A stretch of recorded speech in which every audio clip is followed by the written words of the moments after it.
to Coffee with MBA and Beyond, everyone. And assuming that the audience today is targeting Kellogg, Booth, and Columbia.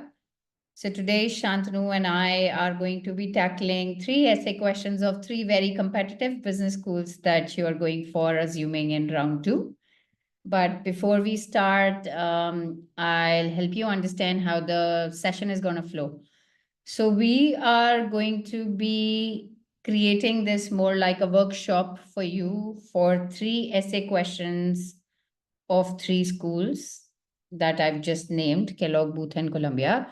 There's going to be samples discussed and how you should think about and how you should approach those questions. If you are really looking out for a feedback on the essay drafts that you will create after the session, you can send in your drafts by Monday to Neha. She's going to be reaching out to you on email after the session with the questions. And you can try and apply the approach that Shantanu will be sharing today during the session. As the questions flow through to you, like in your mind, I'm sure as we're going to go through the session, there are going to be questions popping up in your head. Why don't you take a moment and drop them in the chat box? But we will limit answering the questions to pertaining to the question that we are tackling.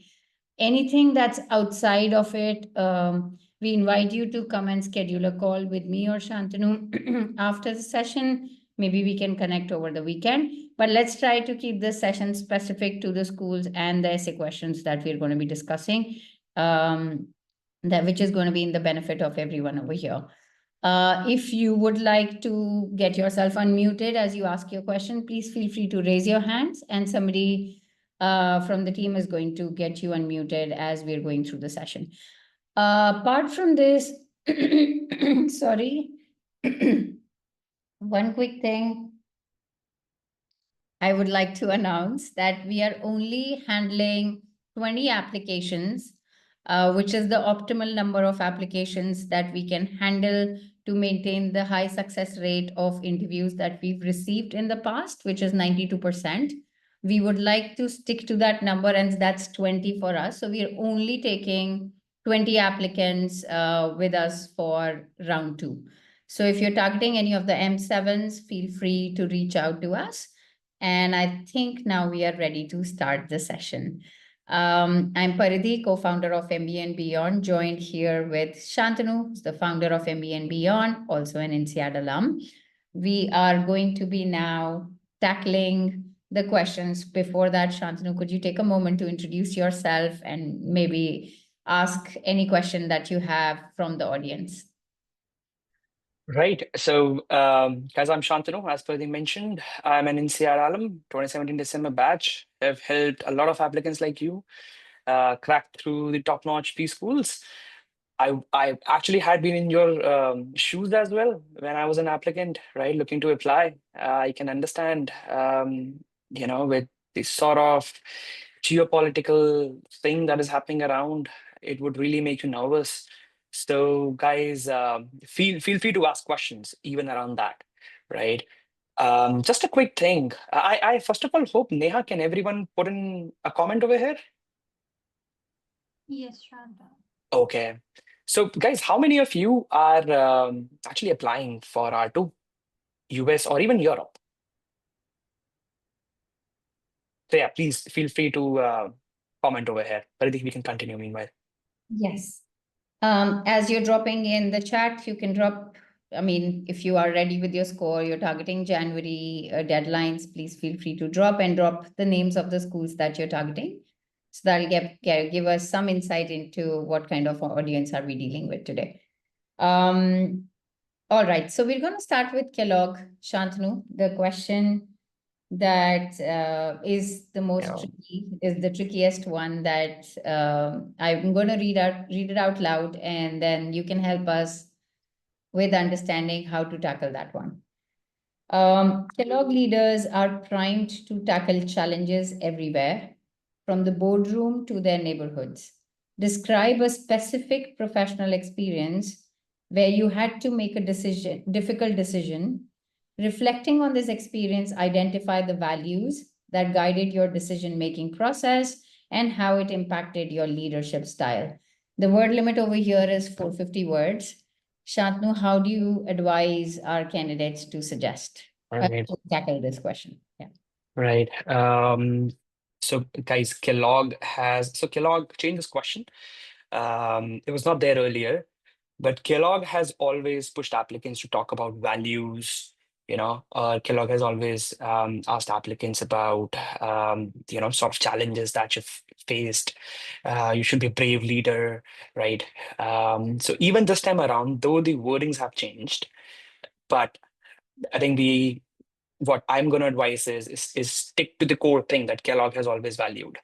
You know, Kellogg has always valued taking leadership position when it matters, when the situation is difficult, when probably a lot of different people might just say, "All right, I'm done," or so yeah, pick up such a situation, right? I'm going to read out the essay of one of our applicants who, by the way, even before submitting the video essay, I hope you guys know that Kellogg asks for video essays. Even before submitting the video essay, and Kellogg gives 96 hours, the applicant received interview invite. So the video essay was submitted later, and I'm going to read out. I'm going to hide a few things, guys. Obviously, I don't want to reveal applicant's identity. So yeah, so it goes like, leading my company's national seller brand film campaign was the biggest responsibility of my career at the time. As the youngest lead of a high visibility mandate, I was tasked with inspiring millions of small offline businesses to sell on the platform. And it was an e-commerce platform. I approached it the same way others before me had: prepare core narrative in a language, then do regional translations, and do a nationwide media push. We anchored the work in a simple idea: small businesses could dream big, and my company would be their launchpad. Days before launch, I instinctively reached out to sellers in XYZ market for a direct pulse check in one of our key markets. What I learned shook my confidence in a narrative and revealed a structural blind spot. A cultural reference central to the film, rooted in specific language, simply didn't resonate with my target audience. Despite accurate translations, the story fell flat. What I had assumed was universal turned out to be a cultural gap that exposed a deeper truth. Inclusion wasn't embedded in a creative process, it was an afterthought, an aftermath. I now face a difficult decision: stay silent to protect my credibility, or speak up, own the oversight, and risk the trust I had worked hard to build. I chose the harder part. Guided by integrity and a commitment to inclusivity, I admitted a mistake, first to my team, then to senior management, choosing transparency over self preservation. With no time or budget to reshoot, we reallocated media to reduce impact. More importantly, I made the case for a structural shift, advocating for region first campaigns built on local insights, not just post production translations. I secured buy in and additional funding for a new marketing approach the following year. Even as the campaign drove strong results nationally, the deeper win was institutional. From 2025 onwards, inclusion was embedded into my company's marketing strategy, not patched in later. We launched vernacular first content, partnered with local governments on grassroots activations, and brought local voices, to the forefront of national storytelling, driving record seller registrations in previously underengaged markets. What began as a personal setback became a strategic turning point for the brand. This experience reshaped my leadership style. It reinforced the values that guide my decision: inclusivity, integrity, and accountability. I now begin every campaign by asking, who might this not reach? Right. Just a bit more, guys, but I think the message is delivered, right? So I hope you guys could understand from here. What it really took was to identify a gap, right? Generally, when we ask people to identify, like what is the difficult decision you've made, someone would say, I had a lot of work, and then I was like, should I take this work? Should I take more work or not? But then I ended up taking. right? So this is not a challenge. Right? You were just disguising yourself. You're disguising a strength of yourself as a difficult decision, right? I think what it takes under difficult decision is to be really vulnerable out there, um, and balance the vulnerability first of all, right? To be vulnerable out the balanced, vulnerability out there, and then really showcasing how you tackle the situation. And then and what did you learn? And then with the help of learning, what did you really do? And if you if you could, then bring about a bigger change. And this is exactly what we have talked about here. All right. Anyone, any questions? Thanks, Shantanu. Meanwhile, if anybody has any questions, keep them dropping in the chat. We'll take them one by one. I have a few questions, Shantanu. So as you were reading it through, and of course, I was trying to focus on what's the unique selling points or, the values that are really trickling down for this candidate. And of course, inclusivity, integrity, they really stood out for me. So question, for what I gather, and of course, for the audience to understand as well, a big challenge or a big decision to be made has to relate to the learnings that somebody has gotten. And from the learnings, we can talk about the various values that align with the school's values, which is Kellogg in this case.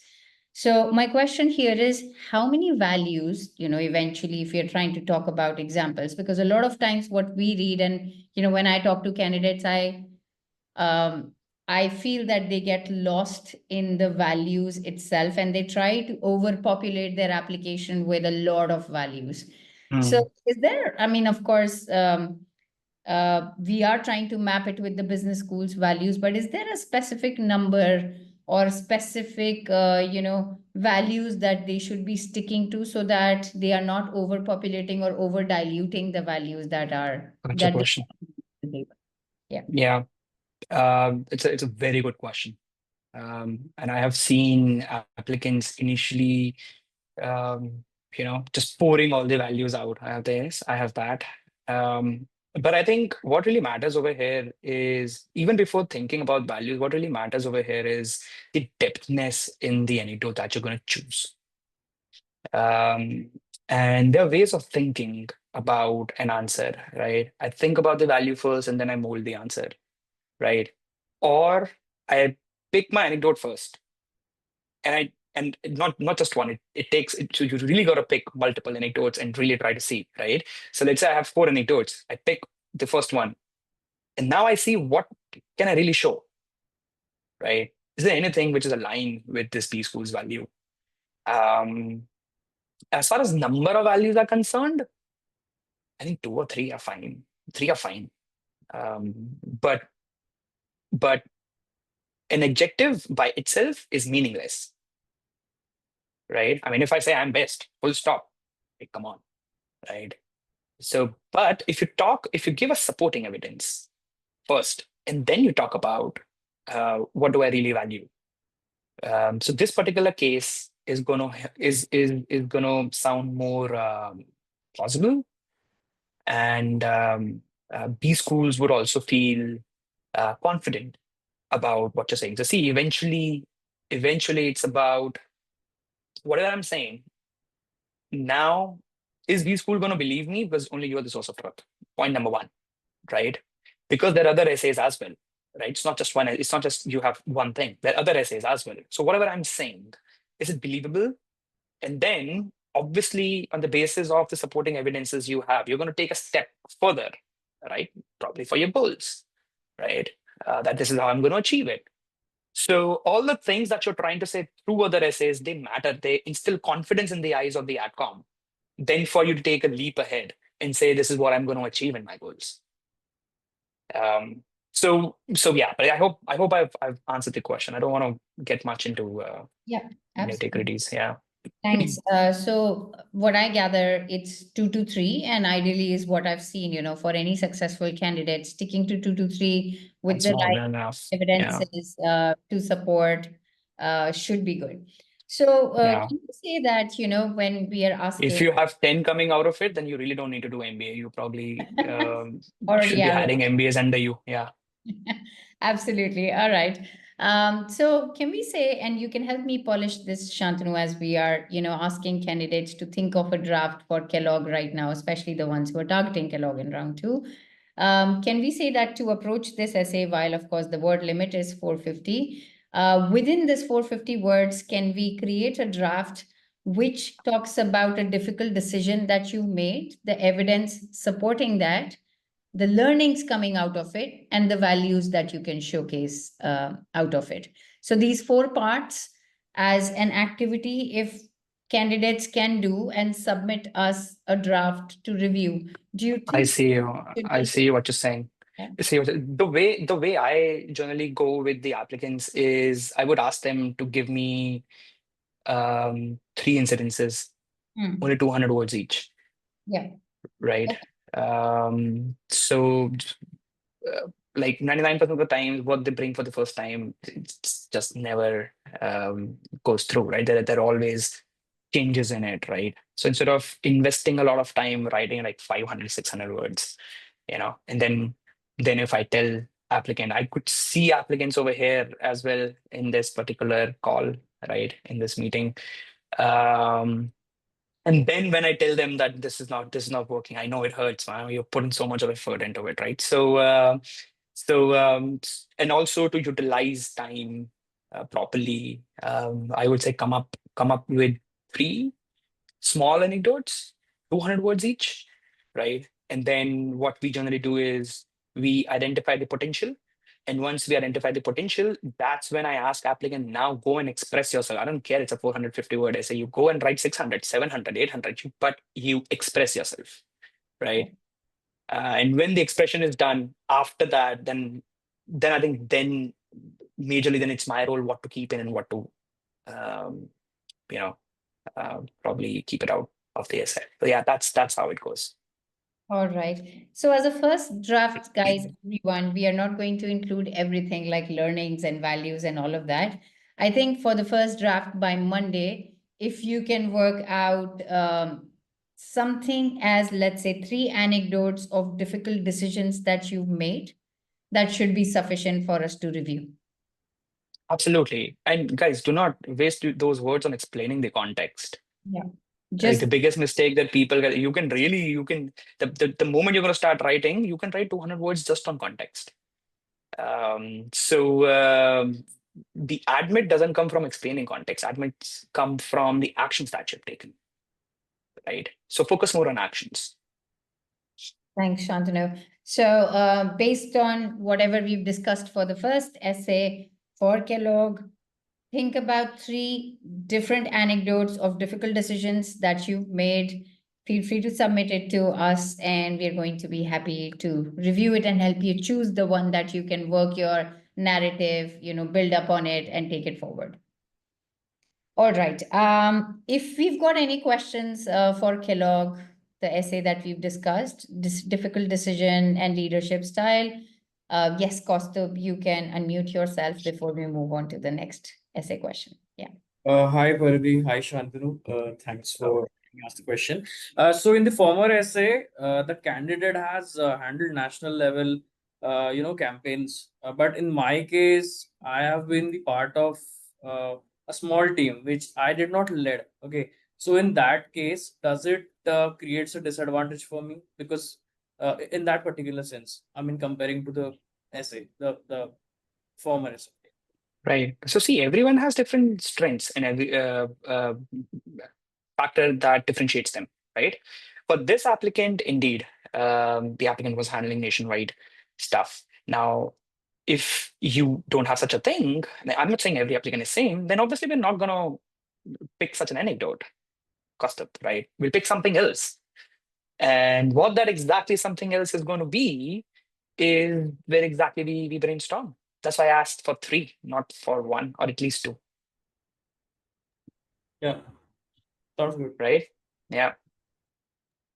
Also, just my 2 cents on this. I mean, I understand that, when you read somebody's sample essay, or, when we have heard stories of people that have been already sold to the business schools and business schools have bought it. So our suggestion is never to repeat the same Yeah. thing because everything is unique to you. So repetition never works. It has never worked for any one of us. So it's important to go inwards and think about your own difficult decisions, however big or small that you've made. The impact can be nationwide, can be global, can be small, group of people as well, team of 5 as well. So whatever that is, but think from a perspective that it was difficult for you. And then I think impact and numbers, Shantanu can help you figure out later. Yep. So Thanks for it. Thanks, Sean. You can decorate. Yeah, you can decorate later. And also, guys, what 99% of the people are doing, if you're also going to do that, then it's going to be difficult to get an interview invite. Another thing for everyone. Now, I'm not saying 99% of people, 100% of people drink water, stop drinking water. I'm not saying that. What I really mean is all of you would have your own differentiating factor, right? Always use sample as, try to see it as a dimension, a dimension where, okay, such a thing works, right? So what do I have? Not on the, so this person was in marketing, right? Like, I don't know if you guys are like, how many of you are from marketing? You guys could be from finance, right? I have a very different story when it comes to someone from finance, right? Very different story for the same essay when someone is from consulting, right? So yeah, if you feel whatever you're doing in the application, you talk to your friends. If you feel everyone is doing it, just don't do that. thanks, Shantanu. All right. If there are no more questions, we are going to move to the next essay question, Booth, and we're going to talk about the approach for it. Anybody applying to Booth in round 2? I do see Columbia over here. Maybe you could raise and then unraise your hands, or you can drop in Booth in the chat box. Because then I'll know how much time we have to spend on this question. All right. Jatin is going for Booth. Yeah. Yeah, Jatin, we are aware, Jatin. I'm going to quickly start your journey. Okay, we have 2 candidates, so I think that's validation for me enough to kickstart the question. So the question, Shantanu, is how will the Booth MBA help you achieve your immediate and long-term post-MBA career goals? Of course, like the big question around your short-term and long-term goals. But yes, how can we make it more specific to Booth and what Booth MBA looks for? Right. It's a typical goal essay, right? Where guys, you gotta mention your goals first, obviously, right?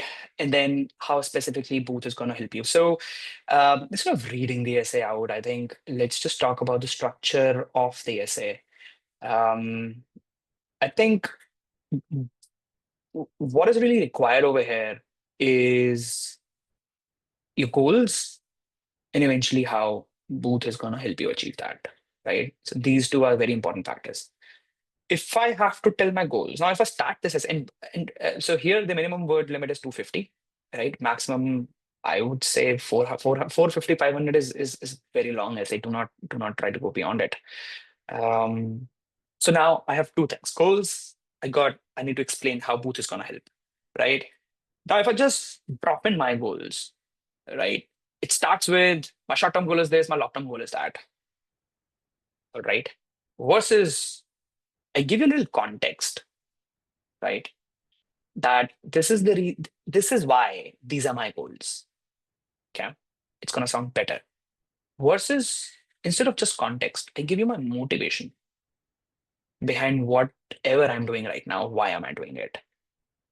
Right. And in the motivation, I also bring in the personal angle. Right. So that is where things become different. So just to help you understand the context and the motivation, I'm gonna quickly just read out the top part. Uh, just a minute, guys.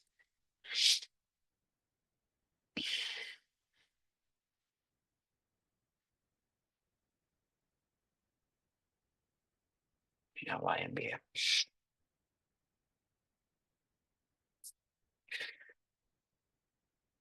Before I learned to write, I learned to draw. Painting was my first language, where imagination flowed naturally and expression had no rules. That creativity eventually found another medium, storytelling. I was too young to follow the plot of the movie What Women Want, but old enough to be moved by by Nike pitch featured in it. No games, just sports. That campaign didn't just sell shoes; it made women feel seen. That's when I knew I wanted to help brands tell stories with impact. Right now, if I tell what are my short-term goal, what are my long-term goal, versus just straight away dropping my goals.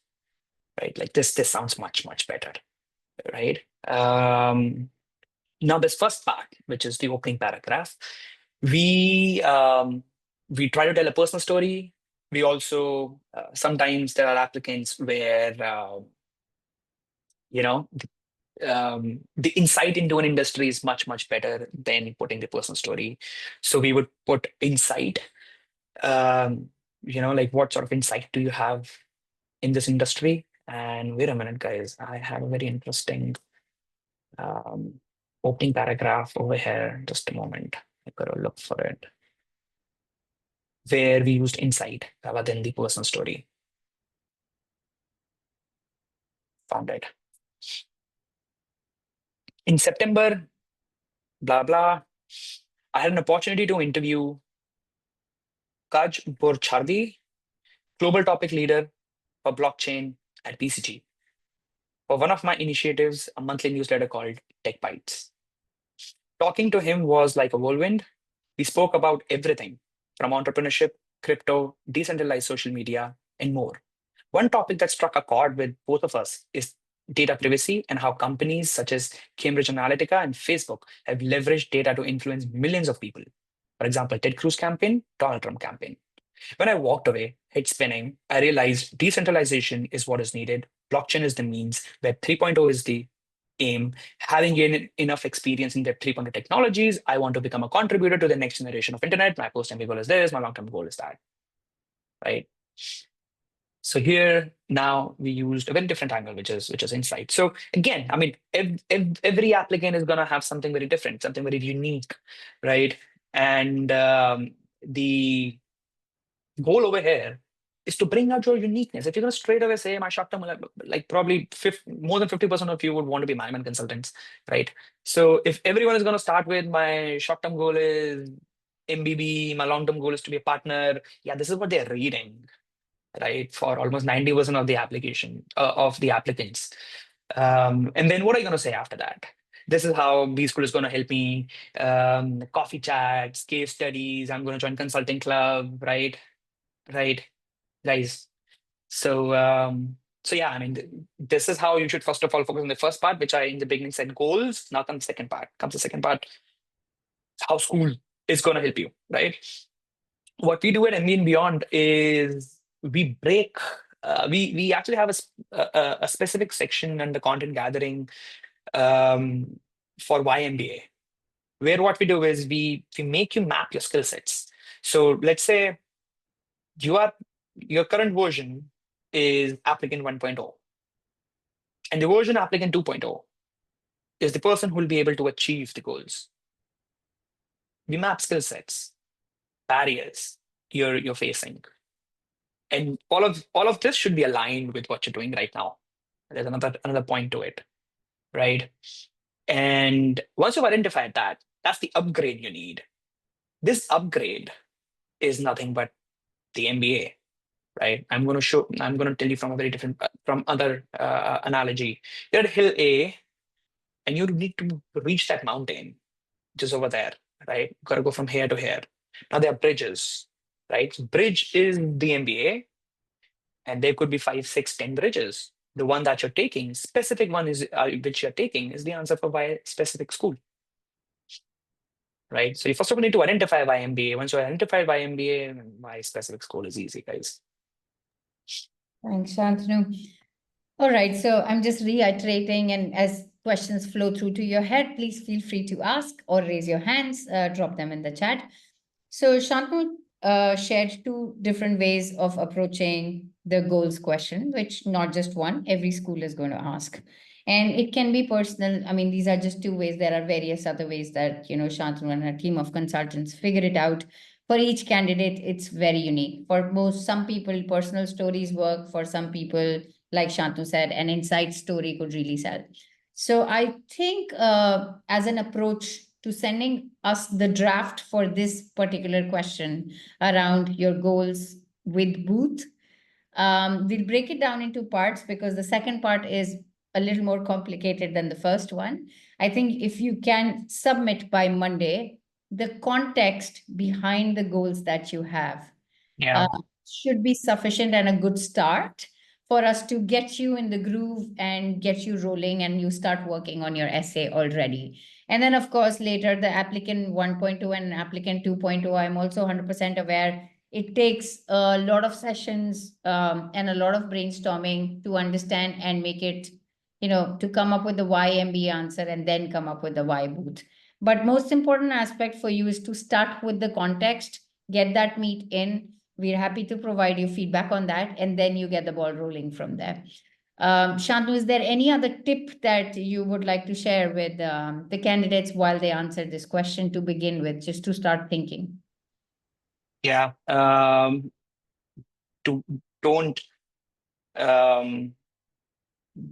try to be someone else. Just be yourself, and that's the answer.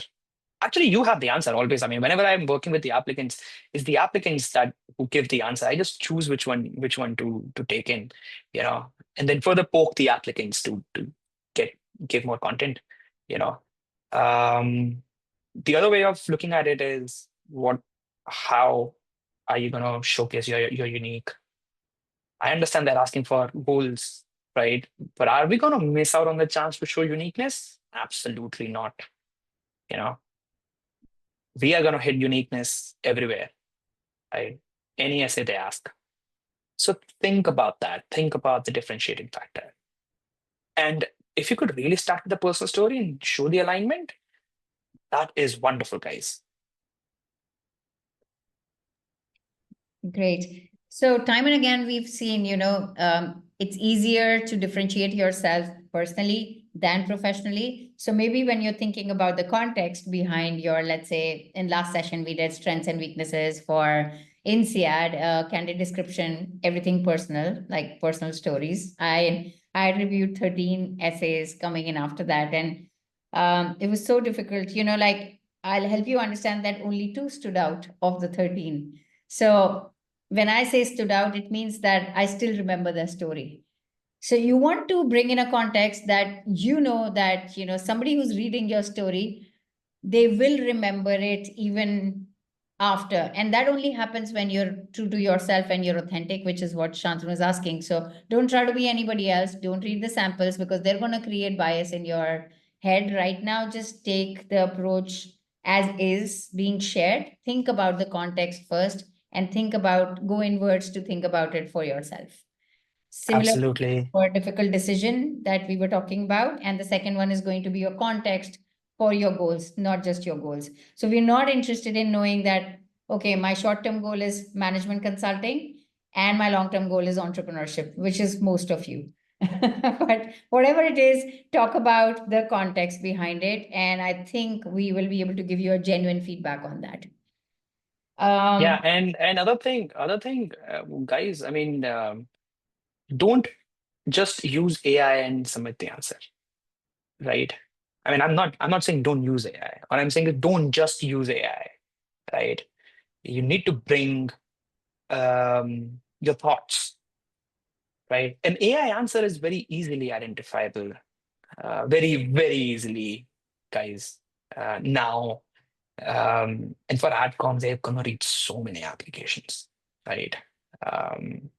So yeah, just bring some good meat. Just don't bring the same words which like anyone can put in, anyone can bring in, because then it's futile. The exercise is going to be futile, at least from our end. It's going to be a waste of time reading it. Yeah, I'm going to just bring in a little conversation that I had this morning with an applicant who's a reapplicant with us now and had used AI to submit 10 applications last year. And of course, we all value AI, and Shantanu and I, we absolutely have integrated AI in our process. But we have to know how and where to use it, because right now everybody's application can look shiny. And it's going to become very difficult for the business schools to tell, what's real and what's unreal. And, it's just everything is looking extremely beautiful. So how Shantanu explains it, and how we were like having this internal discussion, that, essays, if they used to be here earlier, now the bar has absolutely gone here. Now, how do you differentiate a great candidate from here? Of course, if you know how to integrate AI into your application strategy, you can definitely have a great success rate. We've had one of the highest success rates in round one interview invites, which is 92%, even to the M7s. So that is definitely a testimony of figuring out the right approach. So if you know the right approach, please use it. But if you don't, just bring in as raw a content as possible that you can, and we'd be happy to give you feedback on that. And then you can go ahead and use AI or do whatever, whoever you want to brainstorm with. Okay, so there's a question that Arpit has dropped. I'm just gonna read it out loud. With AI and grammar tools now so advanced, why do schools still treat essays as the holy grail? If applicants can technically generate polished drafts with the right prompts, what makes the AdCom confident they are really assessing authenticity and fit? Story. Right. Shantanu, over to you. No, indeed, it's a wonderful question.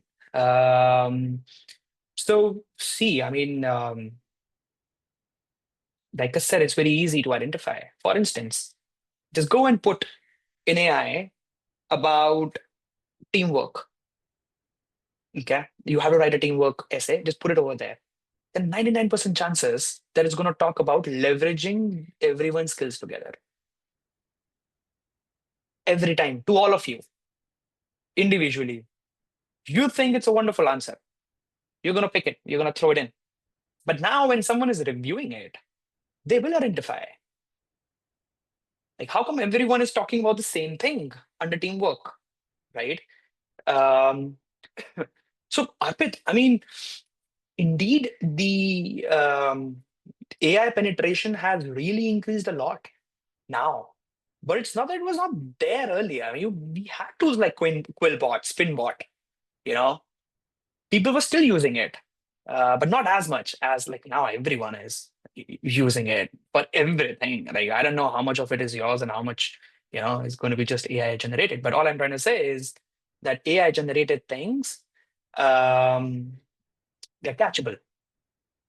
I mean, if it's entirely AI generated, I don't even have to use a tool to catch it, right? You can really pass through the tool test, but when you're going to read it, right? And now when I'm reading 100 essays, right, I will know that how come 95% of people are talking about empathetic leadership, right? Like somehow empathetic leadership is coming up. I gave you second thing, right? When I told you about teamwork, another is empathetic leadership. Go and write about leadership. It's going to bring it up. You'll think, oh, wow, But now coming back to the next question, which is your main question. With AI grammar tools so advanced, why do schools still treat essays as the holy grail? It's just the way that you still have software developers working in the company, right? It's just the way that things are going. Things have happened until now. Indeed, things are going to change in future. But how early the change is going to come in, we don't know. But as far as writing in journal is concerned, is it going to go away? I don't think so. I don't think writing is going to go away. But yeah, what is going to happen is that the number of applications are going to increase. Everyone is making essay. And authenticity can bear it, right? Yep, absolutely. So my take here is that, the bar has definitely gone up. A lot of things are going to look similar, and only the differentiated ones are going to stand out. Differentiating yourself with the tools, if you know it right, can be easy or can be difficult. So the So another thing that I want to add, earlier a shitty essay was like, if this was the average, shitty essay was here, right? Now with AI, the overall average from previous year from here is now this is shitty. Really, now this is shitty, right? To differentiate anyone now, it's gotta go up. And that is actually gonna come from you, not from AI. You can take help from AI, but your story is gonna be yours. I hope, Arpit, I've answered your question, not complicated that it, dude. I mean, feel free to write in further. If I've not, feel free. this feedback is welcome, Arpit. Yeah. Over there. All right. If there are no more questions on Boot, because we have only 20 more minutes, we are going to tackle Colombia. How many of us are targeting Colombia for round 2?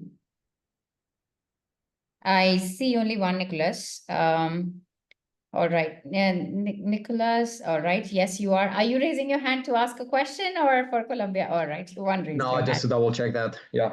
Yeah, okay. Any other candidates over here targeting Colombia?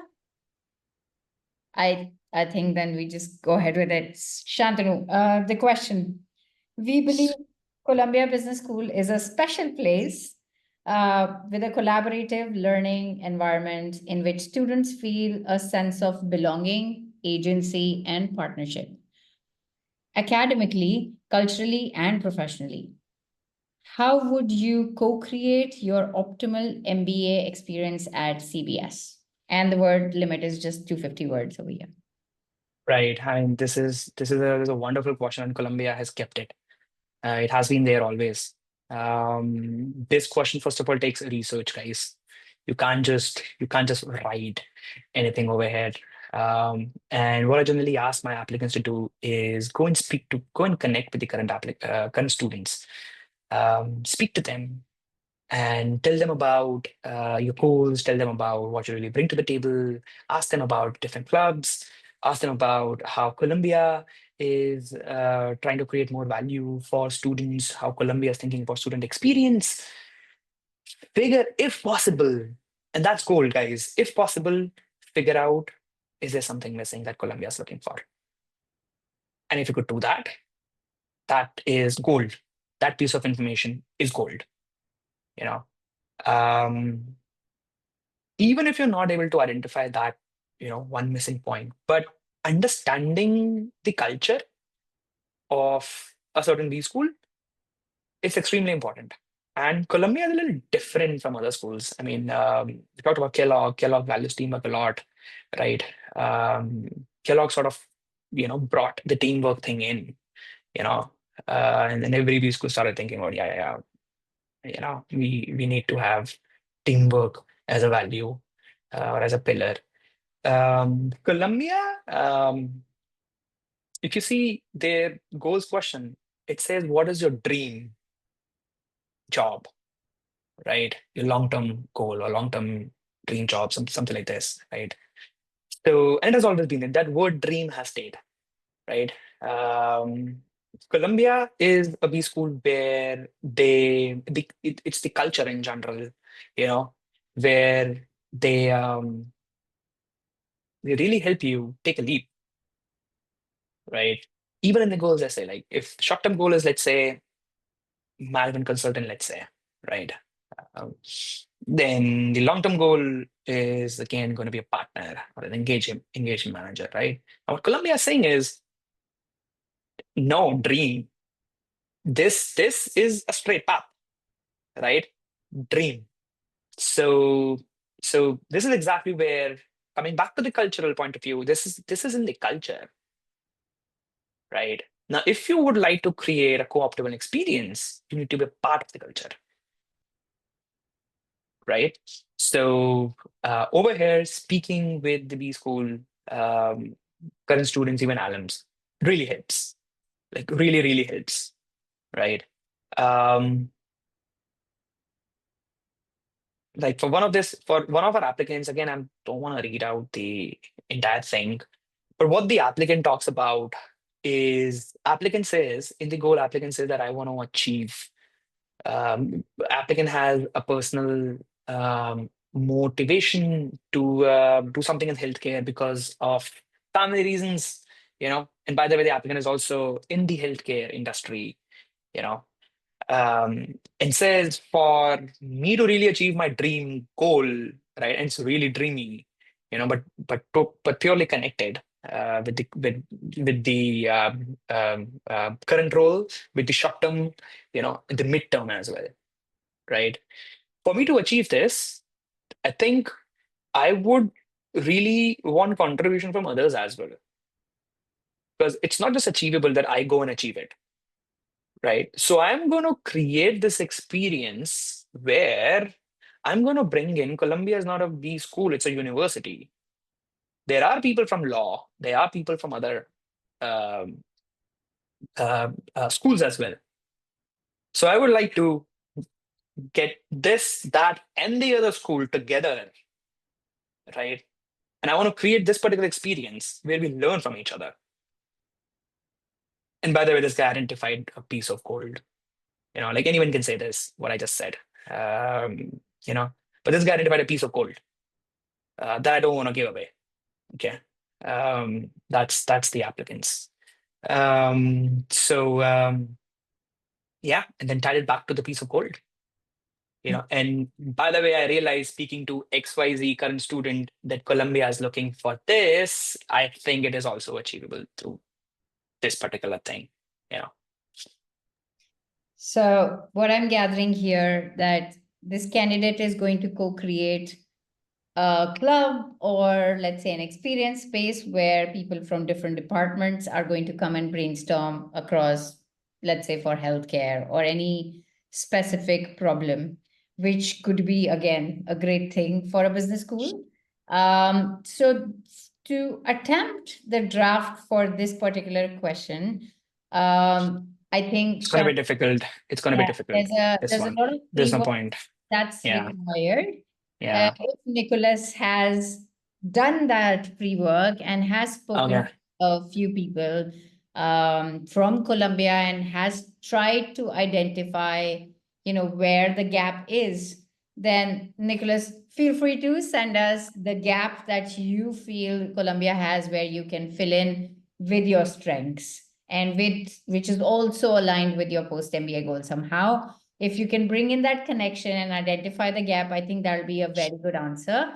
If that's not something that you've done so far, then I understand the deadline for you guys to send in the draft is Monday, but you can take a week or so to do this activity and exercise and try and have conversation with a few of the alums and current students and try and identify this and then send us the draft. Right. And by the way, what we also do over here is we also tie in a contribution. That's something you've done in the past. And then how that is going to further. It's a difficult question, Nicholas, to attempt, even when you have gathered information from the current students. It's one of the difficult questions, one of the most difficult questions to attempt. But still, I would love to read. No worries. Take a stab at it. Yeah.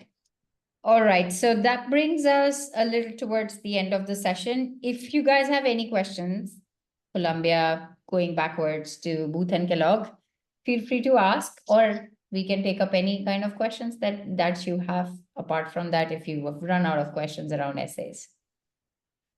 Or we can end the session as well. That's up to you guys. If you've got questions, we are happy to tackle. We still have 12 minutes. Otherwise, we can wrap up the session, and we are awaiting your responses, and I'm very excited to read your drafts. So probably we'll just wait one more minute if you guys have any questions. Yes, Costa, please go ahead again. Hi, Paridi. So I have added one picture in the chat, and that picture is regarding the percentage chances of admission post-interview for the different business schools. I found this chart on the GMAT Club. You as a consultant, how would you say it? Like, do you validate this information? If it's genuine or not? If it's on GMAT Club, it's supposed to be genuine. But Shantanu, if you've got any 2 cents, feel free to share. I think for Kellogg, it's 51%. You don't think so? No, cannot be. Not even for Ross, 75%. Where did you pick it from? I mean, From GMAT Club. Did they mention the source here, Kaustuv? I don't think so. I'm just pasting the link. Yeah, okay. So like for Kellogg, what's the percentage chance of admission after the interviews, if you have any crude idea about it? So see, Kellogg actually invites good amount of people to interview, like 2x, twice more than the others, at least 2 or 2.5 times. So yeah, it's impossible. I mean, also for Stanford, for Harvard, like I don't know, man, where these numbers are coming from. So, Kaustav, I don't want to comment on them further, but these are extremely high numbers. Yeah. So this chart tells that after an interview, I mean, out of 100 people, for example, 50% only gets into Kellogg. So it shows the matrix of people are getting admitted after the interviews. So that I'm talking. Yeah. I don't know. Could well, I mean, this I feel could also happen that people who are posting it on GMAT Club, Yeah, that's possible. not everyone posts on GMAT Club, Yeah. So GMAT Club might be sharing their own data, right? But actually, if in actual this is the thing, no, I don't think so. Yeah, But Nicholas. that's again my subjective opinion. Yeah, Nicholas, go ahead. Go ahead, Nicholas.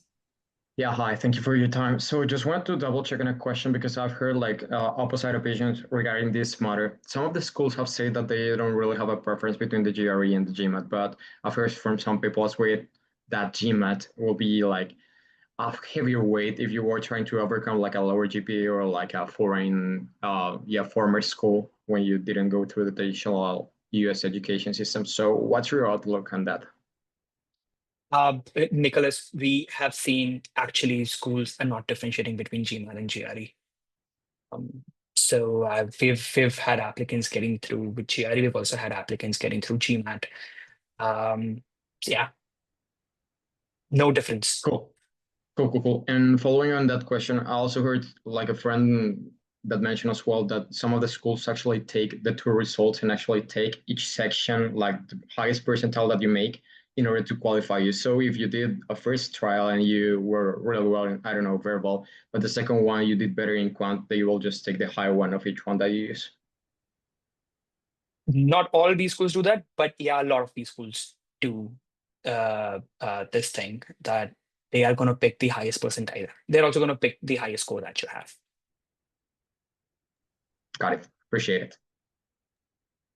All right. Any other questions? Arpit, yes. Do you want to unmute yourself? I see you've dropped another one. I'd love to hear your voice and question in person. Yeah, hi. Yes, go ahead. So my question essentially is, since you had already mentioned that AI tools have just commoditized polished writing and it's not a differentiator anymore. All the applicants are essentially using the same thing to write and similar prompts are being used. So does that mean, in other words, that writing ability doesn't really matter more? It's more about the self-reflection, what exactly you want to do in life. That all you have to mention? That's a very good question, Arpit, that you have mentioned over here.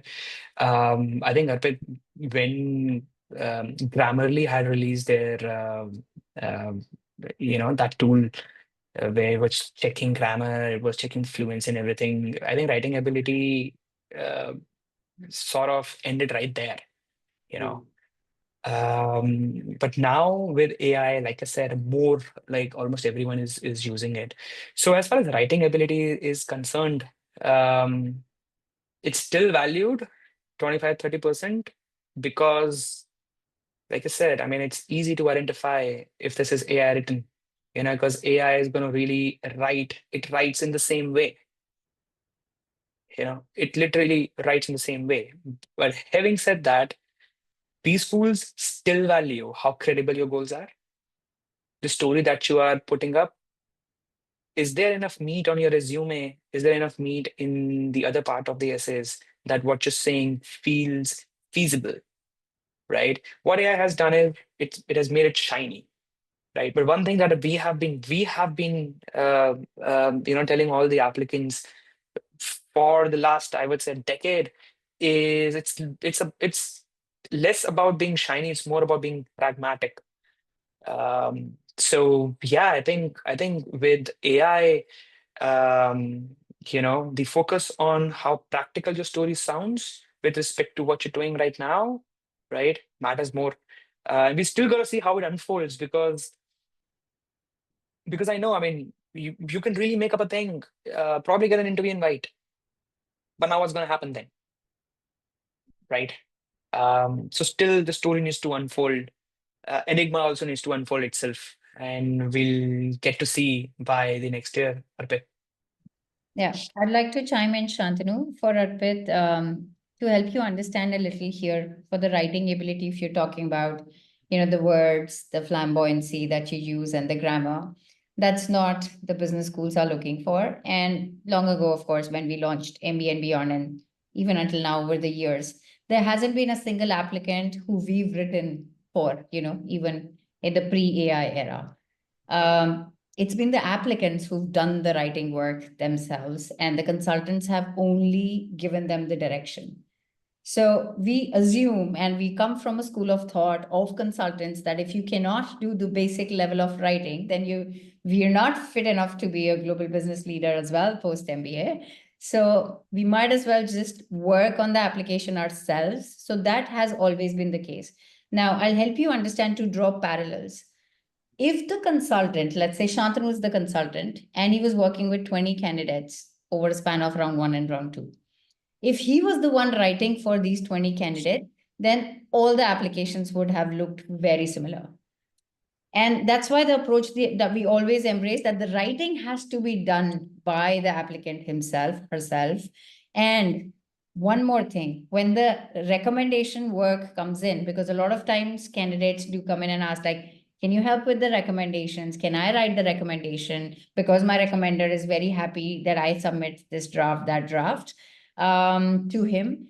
We advise them not to, while you can take the key points to discuss with your recommender and say that these are the examples that are going to support the case that I'm making for the business school. So now what happens with the AI, everything becomes like one consultant treating thousands of applicants, and with the same writing ability. Imagine we all circle back to the same point that Shantanu started with. They're all going to look the same. It's like one consultant trying to do the work for you. So writing will still have to be done by you. You can absolutely use AI. We absolutely don't despise AI, and we actually promote it. We use it in our system, but you have to know how to. You have to know how to, and you have to know that you are being differentiated. It has to be your story that has to come out of it, not the writing ability. So that's how I'll put it. And I think now we are, Arpit, any follow-up questions on what we've just That's shared? how I understand. That really clarifies it further. Thank you so much for the insights. You're very welcome. Okay, Deepak has a question. Deepak, do you want to unmute yourself? That's the last question for the evening, guys. If you've got any more questions, feel free to drop them in the email. Deepak, you can unmute yourself and ask your Hello. question. Hi, good evening. Am I audible? Yes, loud and clear.